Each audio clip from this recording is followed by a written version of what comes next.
नमस्कार दोस्तों, स्वागत है आपका अपने वाईपी एजुकेशन ट्रिक परिवार में। हमारा उद्देश्य है आपकी तैयारी को आसान बनाना ताकि आप हर कॉन्सेप्ट को स्पष्ट रूप से समझ सकें और अपने लक्ष्य की ओर निश्चित होकर आगे बढ़ें। तो ये जो आज का वीडियो है, आज का वीडियो हम आपके लिए PYQ का जो सीरीज चला रहे हैं, जैसा कि हमने आपसे कहा था, हम आपको टोटल CDP के 32 पेपर टोटल सॉल्व कराएंगे। तो 32 पेपर में देखिए हमारा आज का जो पेपर है वो 14वां पेपर है। कौन से नंबर का पेपर है? ये 14वां पेपर है। लगभग हमें आपको पूरे 32 पेपर आपको कराने हैं और जल्द से जल्द कराने हैं। रियल PYQ है, तो आप इस वीडियो को शुरू से लेकर अंत तक अवश्य देखना। तो करते हैं बिना किसी देरी के वीडियो को स्टार्ट। तो दोस्तों, क्वेश्चन आपके स्क्रीन पे लग चुका है। आपको बताना चाहेंगे कि अगर आप वाईपी एजुकेशन ट्रिक चैनल पे पहली बार आए हैं तो चैनल को सब्सक्राइब अवश्य करिएगा। देखिए, CTET चाहे आपका पेपर 1 है या फिर पेपर 2 है, ये CDP दोनों के लिए है, पेपर 1 और पेपर 2 दोनों के लिए। तो देखो आज का जो पहला क्वेश्चन है, पहला क्वेश्चन क्या कह रहा है? पहले देखिए स्टार्टिंग में ही क्या है, रिक्त स्थान है। कह रहा है को एक अभिप्रेरित शिक्षण का संकेतक माना जाता है। को एक अभिप्रेरित शिक्षण का संकेतक माना जाता है। तो यहाँ पे 4 ऑप्शन हैं, 4 ऑप्शन में एक ऑप्शन सही है। चलिए देखते हैं।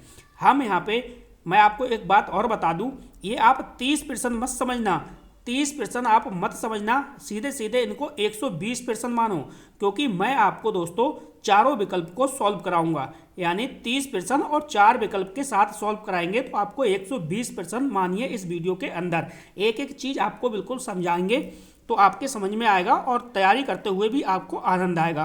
तो देखो यहाँ पे समझो, यहाँ पे आप समझिएगा। तो क्वेश्चन आपके स्क्रीन पे लग चुका है, क्वेश्चन को पढ़िए। नॉन स्टॉप आपकी क्लास चलेगी। को अभिप्रेरित शिक्षण का संकेतक माना जाता है। तो यहाँ पे समझो आप, देखो शिक्षक द्वारा दिया गया उपचारात्मक कार्य। अब देखो यहाँ पे कह रहा है कि भैया शिक्षक द्वारा दिया गया उपचारात्मक कार्य। देखो जो उपचारात्मक कार्य है ये शिक्षक की पहल है, यह सीधे अभिप्रेरणा का संकेत क्या है? नहीं है। ये क्या है? ये उपचारात्मक जो कार्य है ये शिक्षक की पहल है, यह सीधे अभिप्रेरणा का संकेत नहीं है। पहला ऑप्शन नहीं होगा। नेक्स्ट है विद्यार्थियों द्वारा प्रश्न पूछना। तो देखो जो विद्यार्थियों द्वारा प्रश्न पूछना ये आंतरिक रुचि और जिज्ञासा को दर्शा रहा है, तो ये क्या है? ये पॉजिटिव है। नेक्स्ट है कक्षा में एकदम खामोशी। अब यहाँ पे देखो अत्यधिक जो खामोशी होती है वो निष्क्रियता का संकेत होती है। किसका? निष्क्रियता का संकेत होती है। नेक्स्ट है कक्षा में अधिकतम उपस्थिति। तो दोस्तों उपस्थित होना जरूरी नहीं कि अभिप्रेरणा हो, यानी अब उपस्थित कक्षा में उपस्थित होना जरूरी नहीं है कि क्या है? अभिप्रेरणा हो। तो हमारा जो सही जवाब होगा वो पहला वाला ऑप्शन यहाँ पे होगा। चलो एक क्वेश्चन हो गया। अब देखो दूसरा क्वेश्चन आपके स्क्रीन पे लग चुका है। दूसरा क्वेश्चन को पढ़िए और फिर समझिए, ठीक है?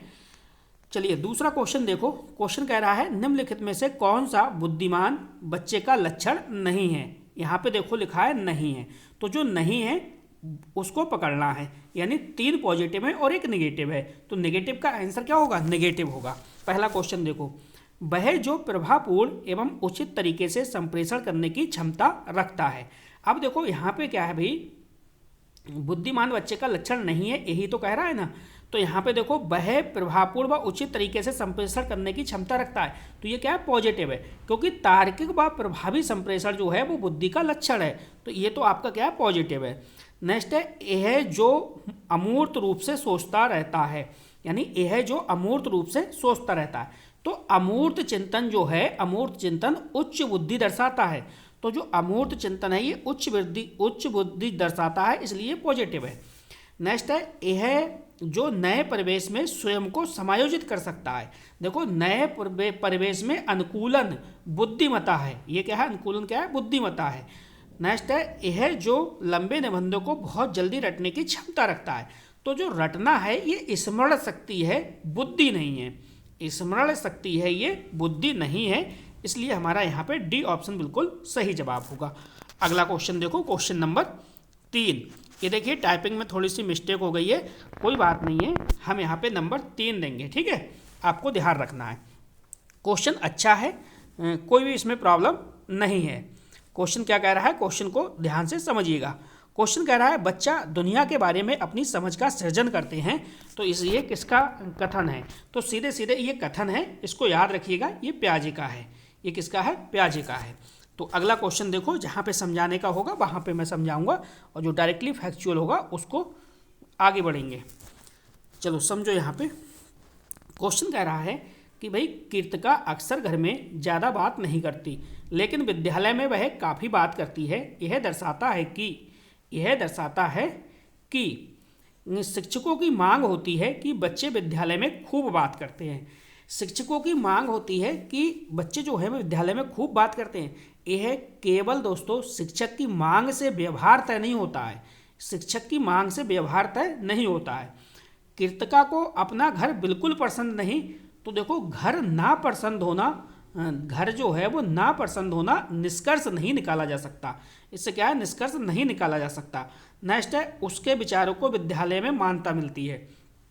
तो यहाँ पे देखो सुरक्षित व स्वीकारात्मक जो वातावरण होता है वो अभिव्यक्ति को बढ़ाता है। तो ये ऑप्शन जो है वो पॉजिटिव है। नेक्स्ट है, विद्यालय हर समय बच्चों को खूब बात करने का अवसर देता है। देखो हर समय अवसर मिलना व्यवहारिक नहीं है, तो इसलिए हमारा जो यहाँ पे सही जवाब है वो सी वाला ऑप्शन बिल्कुल राइट है। अगला क्वेश्चन देखिए। अगला क्वेश्चन क्या है? क्वेश्चन नंबर 4 आपकी स्क्रीन पे लग चुका है। तो क्वेश्चन नंबर 4 क्या कह रहा है, इसको थोड़ा सा पढ़िएगा। चलो पढ़ते हैं। क्वेश्चन कह रहा है एक शिक्षक को अपने विद्यार्थियों की क्षमताओं को समझने का प्रयास करना चाहिए। निम्नलिखित में से कौन सा क्षेत्र इस उद्देश्य के साथ संबंध है? एक शिक्षक अपने विद्यार्थियों की क्षमताओं को समझने का प्रयास करना चाहिए। निम्नलिखित में से कौन सा क्षेत्र इस उद्देश्य के साथ संबद्ध है? तो इसको समझिए। क्या ये सामाजिक दर्शन है? देखो सामाजिक दर्शन है। सामाजिक दर्शन में क्या होता है? मूल पक्ष से जुड़ा होता है। जो सामाजिक दर्शन है ये मूल पक्ष से जुड़ा होता है, तो ये नहीं है। नेक्स्ट है मीडिया मनोविज्ञान। अब देखो मीडिया मनोविज्ञान का जो क्षेत्र है वो सीमित है, तो मीडिया मनोविज्ञान सीमित क्षेत्र है, इसलिए ये भी नहीं है। नेक्स्ट है शिक्षा मनोविज्ञान। अब देखो शिक्षा जो मनोविज्ञान है वो सीखने व क्षमताओं का अध्ययन करता है। सीखने व क्षमताओं का क्या है? अध्ययन करता है, इसलिए ये आपका पॉजिटिव है। नेक्स्ट है शिक्षा समाज शास्त्र। यहाँ पे समाज शास्त्र होगा, ठीक है। शिक्षा समाज शास्त्र जो है वो समाज और शिक्षा संबंध देखता है, तो ये भी आपका गलत है। जो सही ऑप्शन होगा आपका वो होगा शिक्षा मनोविज्ञान। अगला क्वेश्चन देखो। हम आपको चारों ऑप्शन पकड़ के करेंगे क्वेश्चन को, तो आसानी होगी और आपको समझ में भी चीज़ें आएंगी, ठीक है। अगला देखो, अगला क्वेश्चन आपसे क्या कह रहा है? क्वेश्चन कह रहा है सीखने की प्रक्रिया में अभिप्रेरणा, यानी सीखने की प्रक्रिया में अभिप्रेरणा पिछले सीखे हुए नए अधिगम को अलग करती है। तो देखो अलग करती है, इसका मतलब यह विभाजन नहीं बल्कि क्या है? सक्रियता बढ़ाती है। ये क्या है? अलग नहीं बल्कि क्या है? सक्रियता बढ़ाती है, यानी पिछले सीखे हुए को नए अधिगम से अलग करती है। तो यह विभाजन नहीं बल्कि सक्रियता बढ़ाती है। ये आपका ऑप्शन जो है गलत है।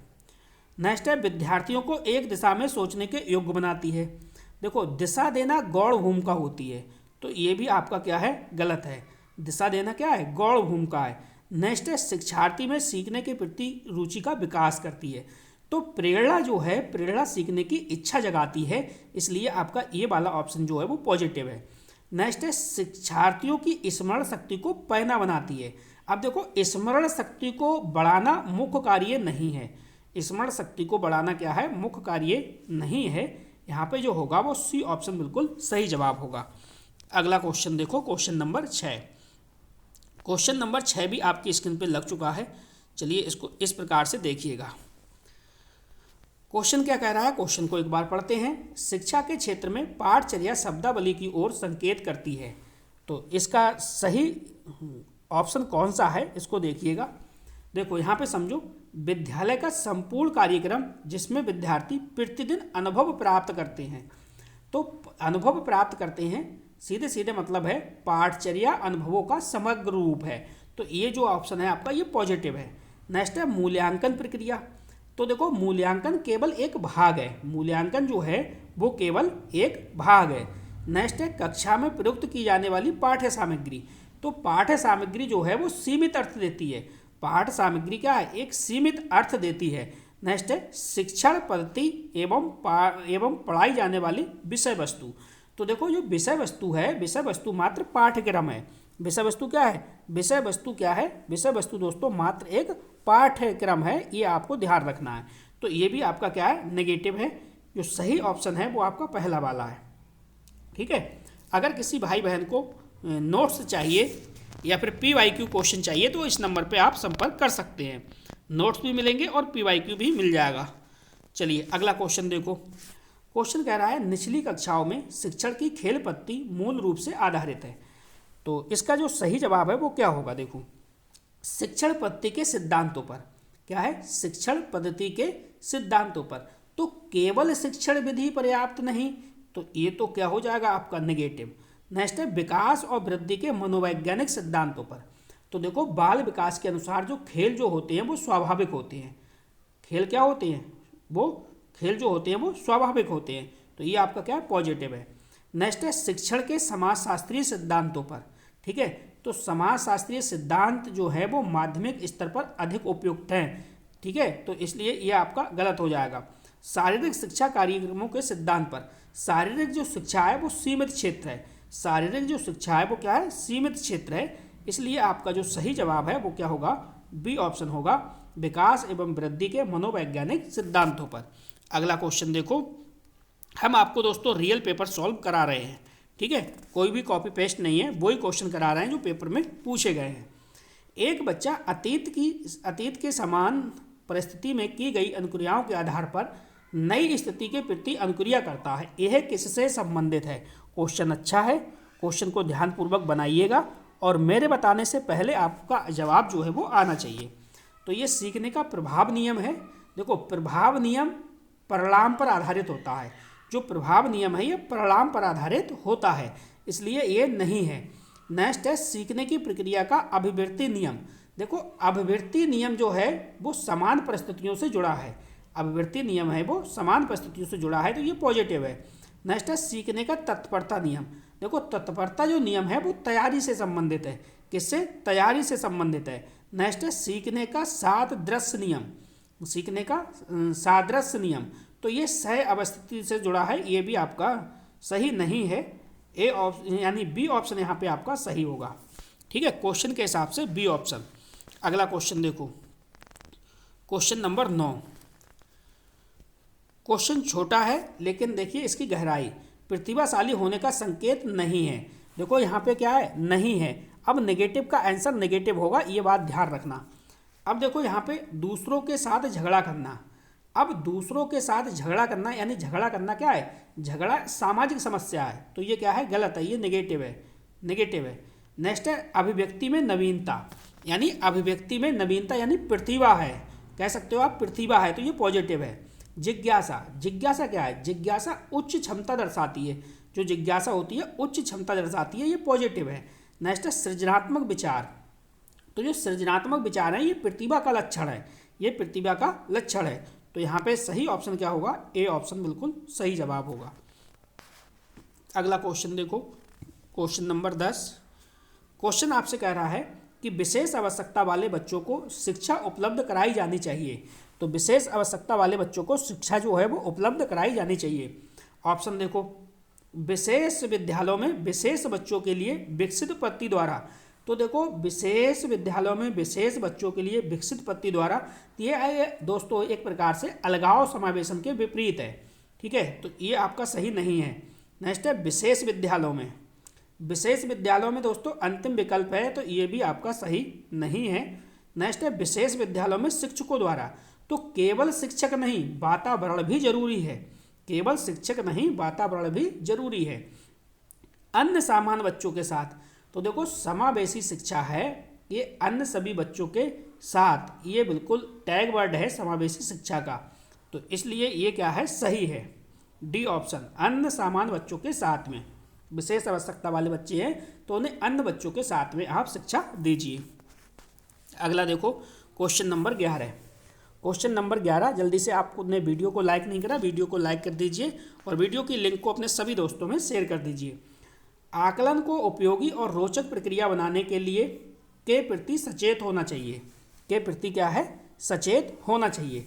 तो देखो पहला ऑप्शन यहाँ पे, विद्यार्थियों को बुद्धिमान या औसत शिक्षार्थियों की उपाधि देना।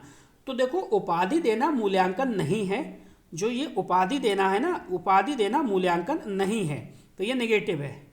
अगला देखो, शैक्षिक और सह शैक्षिक क्षेत्रों में विद्यार्थियों के सीखने के बारे में जानकारी प्राप्त करने के लिए विभिन्न तरीकों का प्रयोग करना। तो विभिन्न तकनीकें जो हैं वो समग्र मूल्यांकन करती हैं, यानी जो विभिन्न तकनीकें जो होती हैं वो समग्र मूल्यांकन करती हैं। तो ये वाला जो ऑप्शन है ये आपका पॉजिटिव है। नेक्स्ट है, प्रतिपुष्टि यानी फीडबैक देने की तकनीकी भाषा का प्रयोग करता है। तो देखो यहाँ तकनीकी भाषा आवश्यक नहीं है, ठीक है, ये तकनीकी भाषा जो है ये आवश्यक नहीं है। यहाँ पे अलग अलग विद्यार्थियों में तुलना करना, देखो तुलना जहाँ पे होगी तो नकारात्मक प्रभाव पड़ेगा, तुलना जहाँ पे होगी क्या है, नकारात्मक प्रभाव पड़ेगा।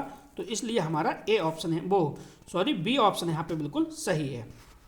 अगला क्वेश्चन, क्वेश्चन नंबर 12। तो आप क्वेश्चन नंबर 12 को देखिए। 12 नंबर क्या कह रहा है, कह रहा है डिसलेक्सिया किससे संबंधित है, ठीक है। तो डिसलेक्सिया किससे संबंधित है ये आपको देखना है। देखो गणितीय विकार है। अब देखो गणितीय जो विकार है ये किस में होता है, गणितीय विकार ये डिस्कैकुलिया है, ठीक है। ये क्या है, गणितीय विकार डिस्कैकुलिया है, तो ये गलत है। अब देखो पठन विकार, अब देखो इसे ट्रिक से याद रखना है। जैसे ये डिसलेक्सिया है, डिसलेक्सिया में आ रहा है लेख। अब कोई भी लेख होगा, कोई भी लिखा हुआ यानी लेख होगा, तो लेख को आप क्या करोगे, पढ़ोगे, तो इसका मतलब पठन विकार, ये पॉजिटिव है। नेक्स्ट है व्यवहार संबंधी विकार। तो देखो यह व्यवहार समस्या नहीं है यहाँ पे, ठीक है। नेक्स्ट है मानसिक विकार। तो ये मानसिक विकार भी नहीं है, तो ये क्या है, पठन विकार है। तो यहाँ पे आपका बी ऑप्शन सही है। अगला क्वेश्चन देखो, क्वेश्चन नंबर 13। क्वेश्चन नंबर 13 को पढ़िए और सबसे पहले आप जवाब दीजिएगा। बच्चों की सीखने की प्रक्रिया में माता पिता को भूमिका निभानी चाहिए। तो माता पिता को भूमिका किस प्रकार की निभानी चाहिए समझिए। देखो यहाँ पे लिखा है अग्रोन्मुखी, क्या है, अग्रोन्मुखी, मतलब कह सकते हो यह एक प्रकार से कि कठोरता सीखने में बाधक है, ठीक है, तो ये नहीं है। सहानुभूतिपूर्ण, तो सहानुभूतिपूर्ण से क्या है, आत्मविश्वास बढ़ेगा, आत्मविश्वास बढ़ेगा, तो ये पॉजिटिव है। नेक्स्ट है तटस्थ, तटस्थ का मतलब है उदासीनता, नकारात्मक है, ठीक है, तो ये भी नहीं है। नकारात्मक, तो नकारात्मक तो क्या है, नियंत्रणात्मक रवैया उचित नहीं है, तो ये भी आपका क्या है, गलत है। तो यहाँ पे क्या होगा, यहाँ पे आपका बी ऑप्शन हो जाएगा। अगला क्वेश्चन देखिए, क्वेश्चन नंबर 14। क्वेश्चन नंबर 14 क्या कह रहा है, क्वेश्चन अच्छा है ये भी।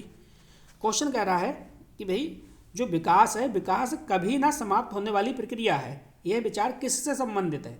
तो देखो निरंतरता का सिद्धांत, यानी निरंतरता का सिद्धांत का मतलब है जो विकास है, विकास जीवन भर चलता रहता है, जीवन भर चलता रहता है, तो ये पॉजिटिव है।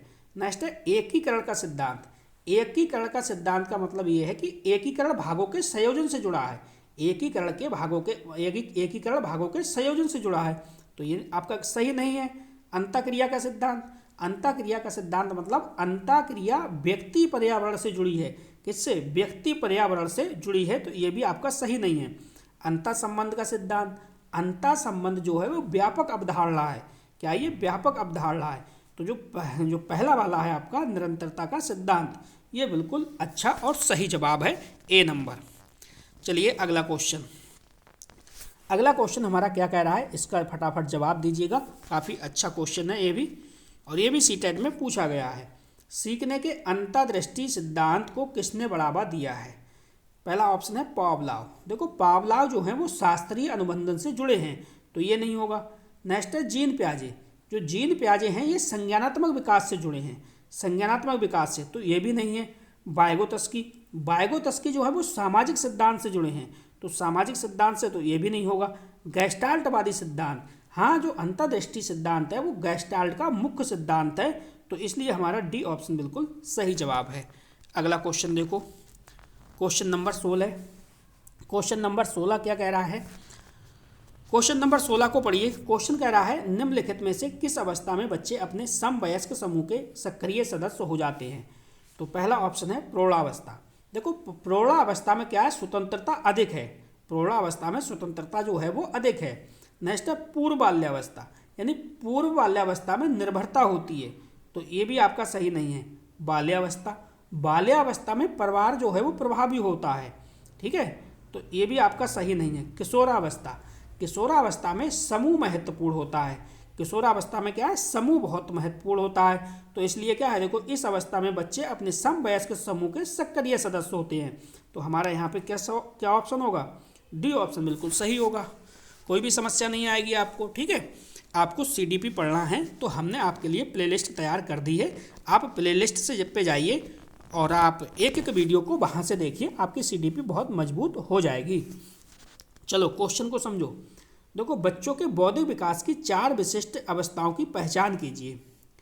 पहचान कीजिए यानी बच्चों के बौद्धिक विकास की 4 विशिष्ट अवस्थाएं। तो देखो यहाँ पे क्या है, देखो एरिक्सन है पहला ऑप्शन, तो एरिक्सन द्वारा नहीं है, क्योंकि एरिक्सन जो है वो मनोसामाजिक विकास से जुड़े हैं, तो ये नहीं होगा। नेक्स्ट है स्किनर जो है वो व्यवहारवादी हैं, तो यह भी नहीं होगा। पियाजे संज्ञानात्मक विकास से जुड़े हैं, तो संज्ञानात्मक जो विकास है, संज्ञानात्मक अवस्था कह सकते हो आप, 4 बताई हैं, तो यही वाला ऑप्शन पॉजिटिव है। कोहलबर्ग जो है वो नैतिक विकास से जुड़े हैं, तो ये तो होगा नहीं, तो आपका सी ऑप्शन बिल्कुल सही होगा, ठीक है। आप वीडियो को एक बार लाइक कर दीजिए और वीडियो की लिंक को अपने सभी दोस्तों में शेयर कर दीजिए। बढ़ते हैं आगे, 17 क्वेश्चन हमने सॉल्व कर लिए। अब देखो 18वां क्वेश्चन भी आपकी स्क्रीन पर लग चुका है। क्वेश्चन क्या कह रहा है, इसको समझिएगा एक बार। निम्न में से कौन सा शिक्षार्थियों में सृजनात्मकता का पोषण करता है, ठीक है। क्वेश्चन अच्छा है। तो देखो पहला ऑप्शन है प्रत्येक विद्यार्थी के अंतर्जात प्रतिभाओं का पोषण करने के अवसर उपलब्ध कराना, ठीक है। तो देखो ये क्या है, ये भाई सृजनात्मकता, यानी इसमें सृजनात्मकता तभी बढ़ती है जब बच्चे की मौलिक क्षमताओं को अभिव्यक्ति का अवसर मिले, तो यहाँ पे क्या है, अवसर उपलब्ध कराना, ये पॉजिटिव है आपका। नेक्स्ट है विद्यालय जीवन के प्रारंभ से उपलब्धि के लक्ष्यों पर बल देना। तो देखो यहाँ पे केवल उपलब्धि लक्ष्यों पर बल देने से क्या है, रटंत प्रवृत्ति बढ़ती है। क्या है, रटंत प्रवृत्ति बढ़ती है, तो ये आपका सही नहीं है। यहाँ पे क्या कह रहा है, विद्यालय जीवन के प्रारंभ से उपलब्धि लक्ष्यों पर बल देना। अगर भैया केवल उपलब्धि लक्ष्यों पर बल दोगे तो बच्चे की जो रटंत प्रवृत्ति है वो बढ़ेगी, तो ये पॉजिटिव नहीं है। नेक्स्ट है परीक्षा में अच्छे अंकों के लिए विद्यार्थियों को कोचिंग करना। अब देखो कोचिंग का मतलब है सीधे सीधे अंक बढ़ा सकती है, कोचिंग जो है वो अंक बढ़ा सकती है लेकिन सृजनात्मकता नहीं, तो इसलिए आपका ये भी सही नहीं है। अच्छा शिक्षा के व्यवहारिक मूल्यों के लिए विद्यार्थियों का शिक्षण। अब देखो मूल शिक्षा आवश्यक है पर यह सीधे सृजनात्मकता नहीं बढ़ाती है। मूल शिक्षा तो आवश्यक है ही, लेकिन यह जो है वो सीधे सृजनात्मकता नहीं बढ़ाती है, तो इसलिए हमारा ए ऑप्शन बिल्कुल सही जवाब है। अगला क्वेश्चन देखो, अगला क्वेश्चन क्या कह रहा है, अगला क्वेश्चन कह रहा है यहाँ पे देखो हम चारों अवस्थाओं को आराम से देखेंगे तो आपको आगे आसानी होगी, ठीक है। समझो इसे। पियाजे के अनुसार निम्नलिखित में से कौन सी अवस्था में बच्चा अमूर्त, क्या है अमूर्त, यहाँ पे देखो अमूर्त संकल्पनाओं के विषय में तार्किक चिंतन करना आरंभ कर देता है, ठीक है। तो यहाँ पे समझो देखो औपचारिक संक्रात्मक अवस्था यानी 12 वर्ष या उससे ऊपर, ठीक है। आपको 11 वर्ष या उससे ऊपर वो भी सही है, वो भी औपचारिक अवस्था की बात हो रही है। औपचारिक अवस्था में बच्चा यानी अमूर्त काल्पनिक व तर्क संगत चिंतन विकसित करता है, इसका मतलब ये पॉजिटिव है, ये बिल्कुल क्वेश्चन के हिसाब से सही है। नेक्स्ट है संवेदी प्रेरक अवस्था जन्म से 2 वर्ष। तो जो संवेदी प्रेरक अवस्था है इसमें केवल जो बच्चा होता है वो इंद्रिय व क्रिया आधारित सीख होती है, तो ये ऑप्शन नहीं है। नेक्स्ट है पूर्व संक्रियात्मक अवस्था 2 से 7 वर्ष। तो ये क्या होता है, पूर्व संक्रियात्मक अवस्था जो होती है वो प्रतीकात्मक होती है, तार्किक नहीं होती है। क्या होती है, प्रतीकात्मक होती है लेकिन तार्किक नहीं होती है। नेक्स्ट है मूर्त संक्रियात्मक अवस्था यानी 7 से 11 वर्ष। तो जो मूर्त संक्रियात्मक अवस्था है यह केवल ठोस वस्तुओं पर चिंतन करती है, किस पर, ठोस वस्तुओं पर, तो इसलिए हमारा क्या है, पहला वाला ऑप्शन बिल्कुल सही है। हम आपको चारों ऑप्शन इसलिए बता रहे हैं ताकि आपको सीडीपी के जो क्वेश्चन है वो बनाने में आसानी हो, वरना तो क्या एक ऑप्शन का क्वेश्चन का आंसर बताते और आगे बढ़ जाते, अब तक वीडियो समाप्त हो गया होता, लेकिन नहीं, उससे कोई भी भला आपका नहीं होगा। सीखना समृद्ध हो सकता है यदि, सीखना समृद्ध हो सकता है यदि कक्षा में अधिक से अधिक शिक्षण सामग्री का प्रयोग किया जाए।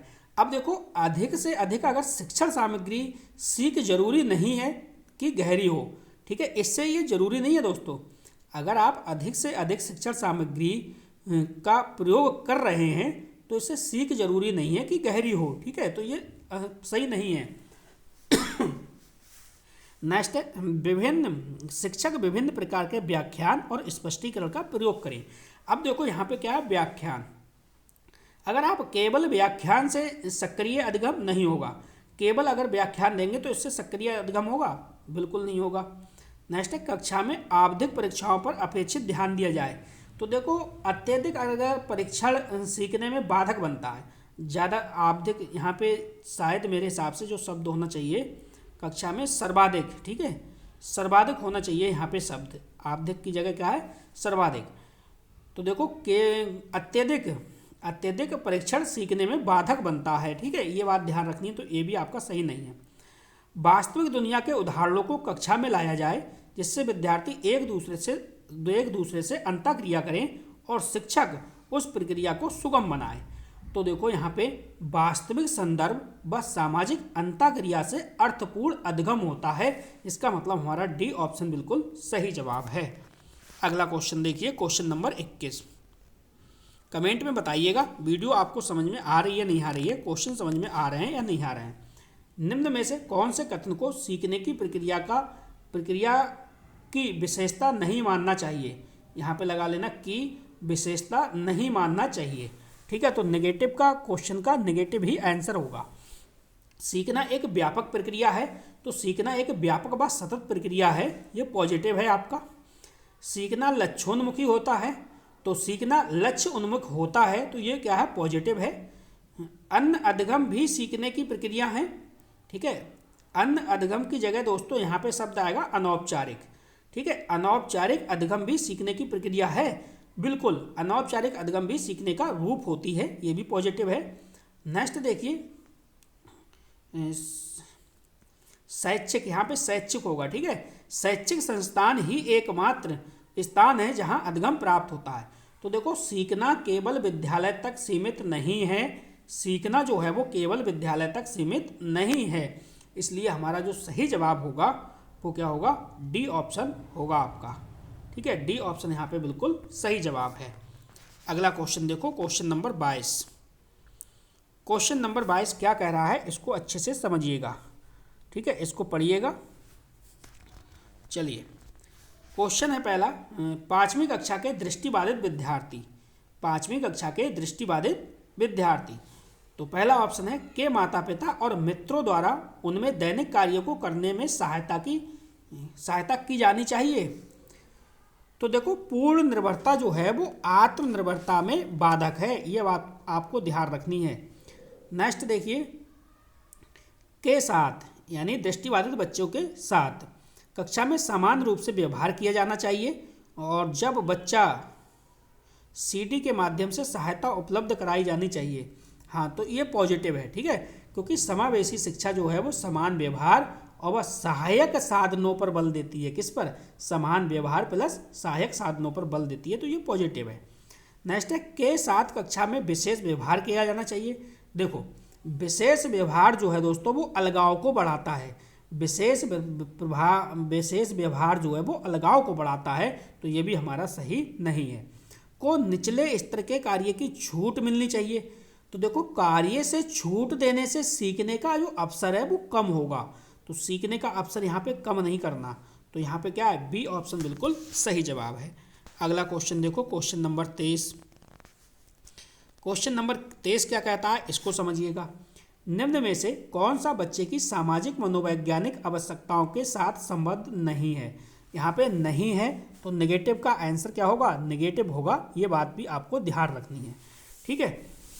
पहला ऑप्शन संवेगात्मक सुरक्षा की आवश्यकता। अब देखो संवेगात्मक सुरक्षा की आवश्यकता यानी सामाजिक मनोवैज्ञानिक आवश्यकता है, सामाजिक मनोवैज्ञानिक अवस्था है, तो ये आपका क्या है, पॉजिटिव है। नेक्स्ट है शरीर में अपशिष्ट पदार्थों का नियमित रूप से बाहर निकालना। तो देखो अपशिष्ट निष्कासन शारीरिक यानी जैविक आवश्यकता है, मनोवैज्ञानिक नहीं है। मेरी बात को आपने समझा, यानी अपशिष्ट निष्कासन जो है वो शारीरिक जो है वो जैविक आवश्यकता है, ये मनोवैज्ञानिक नहीं है, नेगेटिव है। नेक्स्ट है संगति की आवश्यकता। तो यहाँ पे देखो संगति यानी साथियों की जो संगति है वो सामाजिक विकास से जुड़ी है, तो ये आपका क्या पॉजिटिव है। नेक्स्ट है सामाजिक अनुमोदन अथवा सराहना की आवश्यकता। तो जो सामाजिक अनुमोदन व सराहना है ये मनोवैज्ञानिक आवश्यकता है, तो ये भी क्या है पॉजिटिव है। अब नेगेटिव का आंसर क्या होगा, नेगेटिव यानी बी ऑप्शन इसका बिल्कुल सही जवाब होगा। तो चलिए 23 क्वेश्चन हमने बना लिए। अगला क्वेश्चन देखो 24वां क्वेश्चन क्या कह रहा है। 24वां क्वेश्चन देखिए, पढ़िए और आसानी से बनाइए और सबसे पहले जवाब आप कमेंट में दीजिए। क्वेश्चन क्या कह रहा है, वह कौन सा स्थान है जहां बच्चे के संज्ञानात्मक विकास को सबसे बेहतर तरीके से परिभाषित किया जा सकता है। तो वो क्या है, विद्यालय एवं कक्षा पर्यावरण। देखो कक्षा में योजनाबद्ध शिक्षण, अंतःक्रिया व मूल्यांकन से संज्ञानात्मक विकास जो है वो स्पष्ट होता है, तो ये क्या है आपका पॉजिटिव है। नेक्स्ट है सभाघर। तो सभाघर जो है वो सीमित व अस्थायी सीख का स्थान है, तो ये क्या है नेगेटिव हो जाएगा आपका, गलत हो जाएगा। घर, तो घर क्या है, घर एक अनौपचारिक अधिगम है। घर क्या है, घर एक अनौपचारिक अधिगम देता है, मापन कठिन होता है, तो ये भी नहीं है। नेक्स्ट है खेत का मैदान। खेत की जगह यहाँ पे कर लेना खेल का मैदान। क्या है यहाँ पे, खेल का मैदान, ठीक है। खेल का मैदान यानी खेल का मैदान शारीरिक सामाजिक विकास को आर्थिक दर्शाता है, ठीक है, मतलब अधिक दर्शाता है। शारीरिक खेल का जो मैदान है वो शारीरिक सामाजिक विकास को अधिक दर्शाता है, तो इसलिए हमारा क्या है, ये भी नहीं होगा, पहला वाला विकल्प बिल्कुल सही होगा, विद्यालय एवं कक्षा पर्यावरण। ठीक है, देखो दोस्तों समय बहुत कम है, अगर अभी तक आपने नोट्स को नहीं लिया है तो आप इस नंबर पर संपर्क कर सकते हैं। आपको सभी सब्जेक्ट के नोट्स मिल जाएंगे, चाहे आपका पेपर 1 हो या फिर पेपर 2 हो।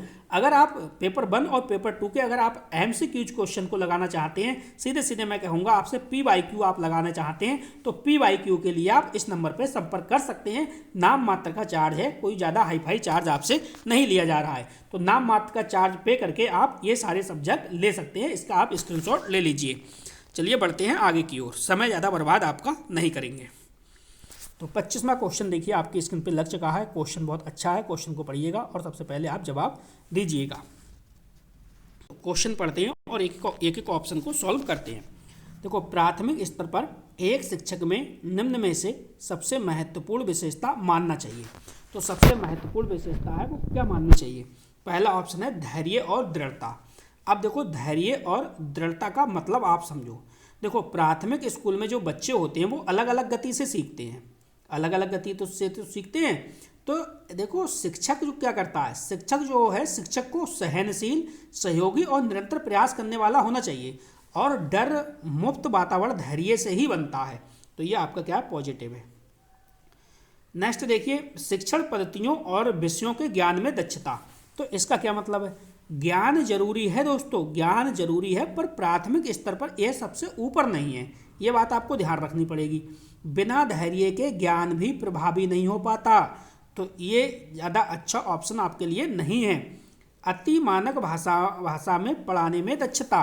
अब देखो अति मानक भाषा में पढ़ाने में दक्षता का मतलब क्या है, कठिन भाषा बच्चों में भय पैदा करती है। जो कठिन भाषा है वो बच्चों में क्या है, भय पैदा करती है, यानी प्राथमिक स्तर पर सरल बाल अनुकूल भाषा जरूरी है, तो ये भी आपका सही नहीं है।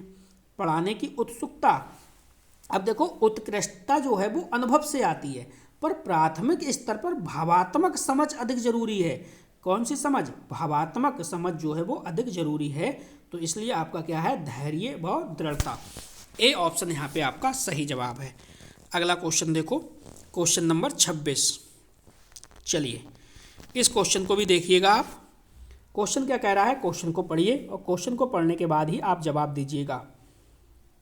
क्वेश्चन कह रहा है कि भैया एक शिक्षक अपने लोकतांत्रिक स्वभाव के कारण विद्यार्थियों को पूरी कक्षा में भी कहीं बैठने की अनुमति देता है, पूरी कक्षा में कहीं भी बैठने की अनुमति देता है।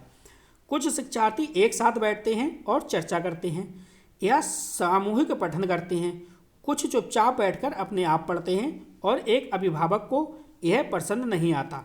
इस स्थिति से निपटने का निम्न में से कौन सा तरीका सबसे बेहतर हो सकता है। तो 4 ऑप्शन है, एक एक करके अपने लोग समझने की कोशिश करेंगे। पहला ऑप्शन समझो, अभिभावकों को प्रधानाचार्यों से अनुरोध करना चाहिए कि वे बच्चे का अनुभाग बदल दें। ठीक है, तो यहाँ पे देखो यह समस्या, इस समस्या से बचना है, समाधान नहीं है। आप इससे बच तो सकते हैं लेकिन ये समाधान नहीं है, क्योंकि शिक्षक की स्वायत्तता को ठेस पहुँचाती है ये, तो ये तो आपका सही नहीं होगा। बी देखो, अभिभावकों को शिक्षक पर विश्वास व्यक्त करना चाहिए और शिक्षक के साथ समस्या पर चर्चा करनी चाहिए।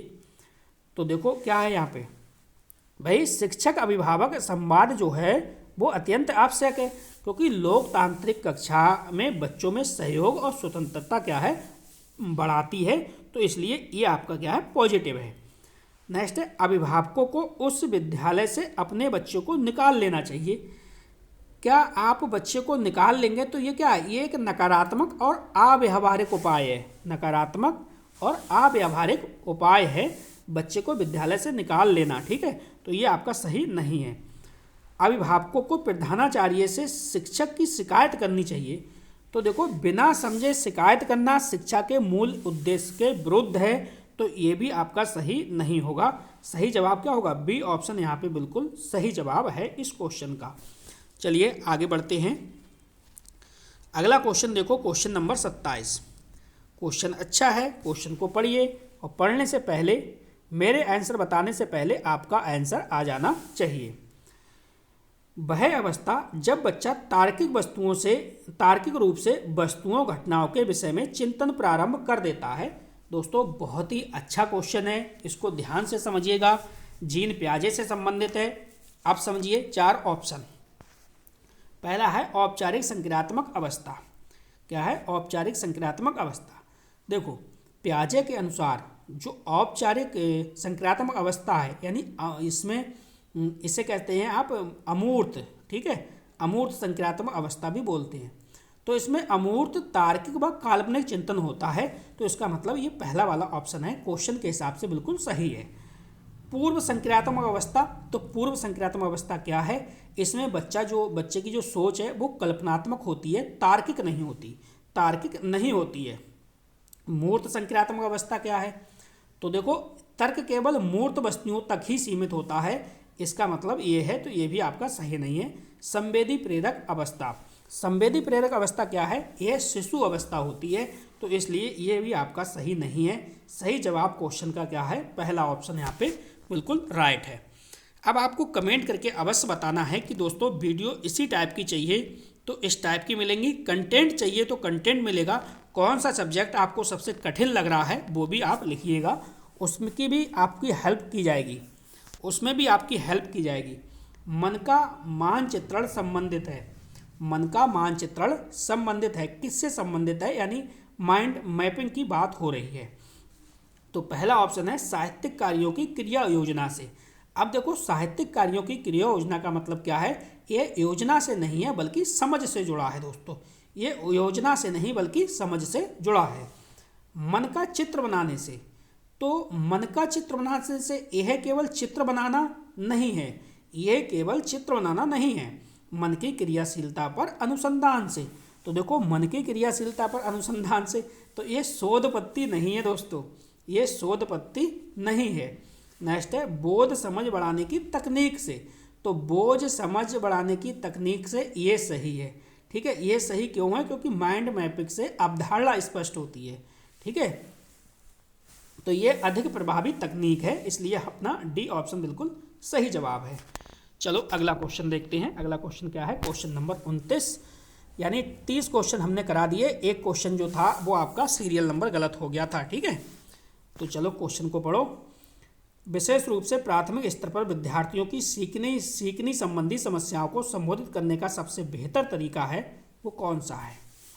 तो यहाँ पे देखो महंगी और चमकदार सहायक सामग्री का प्रयोग करना।